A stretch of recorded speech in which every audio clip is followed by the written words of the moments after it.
Facebook প্ল্যাটফর্মে প্রতিনিয়ত নতুন যারা কন্টেন্ট ক্রিয়েটর আছেন তাদের সাথে প্রতারণা করা হচ্ছে। তাদের ইমোশনস, তাদের ফিলিংস, তাদের মাইন্ডসেট নিয়ে খেলা করা হচ্ছে। আপনারা ফেসবুকে লক্ষ্য করবেন বিভিন্ন ধরনের ভিডিও আসে যে রিপ্লাই কমেন্ট করুন, তারপর ফলো টু ফলো ব্যাক করুন, তারপর ফর ইউতে যে ভিডিওগুলো চলে ফেসবুক আপনার সামনে পাঠিয়েছে, আপনি দয়া করে ধাক্কা দিবেন না, ধাক্কা দিলে আপনার পেজ গ্রো করবে না। এই ধরনের কোনো কথা ফেসবুক গাইডলাইনে উল্লেখ করা নেই। আমি 2010 সাল থেকে ফেসবুক প্ল্যাটফর্মে আছি। আমার এই দীর্ঘ অভিজ্ঞতায় আমি কখনো কোথাও ফেসবুকের কোনো গাইডলাইনে এই ধরনের কোনো কথা পাইনি। এটা হচ্ছে সম্পূর্ণ আপনাদের থেকে ওয়াচ টাইম পাওয়ার একটা কৌশল, ধোঁকা দিয়ে আপনার ভিডিও দেখানোর একটা কৌশল, আপনার কাছ থেকে ফলোয়ার নেওয়ার একটা কৌশল। আসলে আপনি মানুষের হাতে পায়ে ধরে মানুষকে রিকোয়েস্ট করে হয়তো ফলোয়ার বাড়াতে পারবেন, কিন্তু ওই ফলোয়ার যদি আপনার ভিডিও না দেখে তাহলে আপনার কি হবে? আপনি যাকে জোর করে আপনার পেজটাকে ফলো করার জন্য বলছেন সে তো আপনার ভিডিও দেখবে না। আর ভিডিও না দেখলে ফেসবুক অ্যালগোরিদম সবচেয়ে বেশি যেটা খেয়াল করে সেটা হচ্ছে ভিডিওর ওয়াচ টাইম।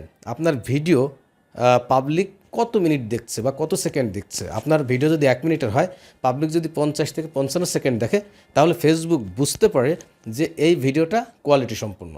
তখন এই ভিডিওটা ফেসবুক কী করে, আরও রিচ বাড়িয়ে দেয়, অর্থাৎ অধিক লোকের কাছে পৌঁছে দেয়। এখন আপনি ফলোয়ার আনলেন, ফলোয়ার কিনলেন, যা খুশি করলেন, কিন্তু আপনি যখন ভিডিও ছাড়লেন আপনার ভিডিওতে কোনো ভিউ আসবে না। তখন ফেসবুক কী করবে, ওই ভিডিওটা ডাউন করে দিবে। আলটিমেটলি কী হলো, আপনার পেজের একটা ক্ষতি হয়ে গেল। এজন্য কোনোভাবেই এইসব প্রতারকের ফাঁদে পা দেওয়া যাবে না। কারণ ফেসবুক সংক্রান্ত যারা টিপস এবং ট্রিক্স শেয়ার করে তারা ম্যাক্সিমামই যারা নতুন ক্রিয়েটর তাদেরকে টার্গেট করে। যারা ফেসবুক প্ল্যাটফর্মে নতুন কাজ করছে তারা আসলে অনেক সময় বুঝতে পারে না, তারা ফলোয়ারের পিছনে দৌড়ায়, তারা ভিউর পিছনে দৌড়ায়, তারা বিভিন্নভাবে হতাশাগ্রস্ত হয়ে যায়। এই জন্য তাদের সামনে যে ভিডিও আসে সেই ভিডিও তারা ফলো করে এবং সেই ভিডিওটাই তারা দেখে, মনে করে এটাই মনে হয় সঠিক। কিন্তু আসলে ফেসবুক গাইডলাইনে কোথাও এই ধরনের কিচ্ছু লেখা নেই। এই জন্য দয়া করে আপনারা কোনোভাবেই প্রতারিত হবেন না, কারণ ফেসবুক গাইডলাইনে বারবার উল্লেখ করা আছে আপনি অরিজিনাল কন্টেন্ট ইউজ করুন। আপনার নিজের ফেস দেখিয়ে হোক কিংবা নিজের ভয়েস, অর্থাৎ আপনার নিজের কন্টেন্ট আপনি ফেসবুকে আপলোড করুন, তাহলে এক সময় আপনার পেজ গ্রো করবেই।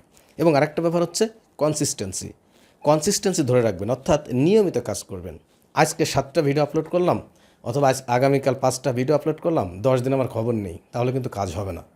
এই জন্য কোথাও বা কোনো দিকে তাকানোর কোনো সুযোগ নেই। আপনি আপনার কাজটা আপনি করে যাবেন।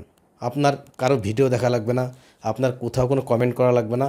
আপনার কন্টেন্ট যদি ভালো হয় অটোমেটিকলি ফেসবুক আপনার ওই ভিডিওটা রিচ করাবে।